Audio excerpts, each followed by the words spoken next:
Hindi na, butang yung hansan, ma'am. Uy, kasi ako mga Inyon kanina duha. kape. Butang yung mga hansan. Naman sige baligya si, ay nasa gipost ba ko si Lovely. Lagtang rasan na, dapit rasan dito. Ay madagan yun. At ani Lovely, nagkamot na mayo. Kasi ka kiboy daw.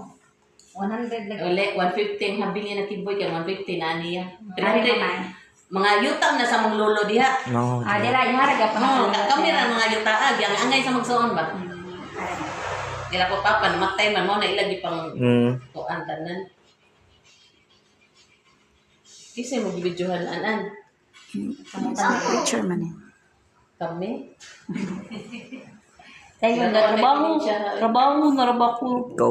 Kaugma. Basta next week ha. Nya, ipama mo. Ayaw ingon ba siya dato kuno kay ko ngagsurutoy ha. Kaya magdato ako ma'am. Pagkaway kalibutan ng bata. So, kita na kwarta, wa. Nando mo na sila. Siya nasa mama. Ako mama, dato na. Tawag ka da. Nabayan nila ko yung bukan wow. Di, tuluan ko na sila asa uplanan para ato sila magtungkod ba? Asa side. Kay lain man kayo manggo kami musulti sa silingan nga mauni ano nya wa may na sweet to jud ug asa. Kung nana mo po dito, ay nalang mo gawa sa lungga. Inanaw sa mi dito. Narami balay. Di na malikayan yun. Pero Bisa- ako bisa- di sa ka na kanto ba ya- maayo ba no? Yan tiya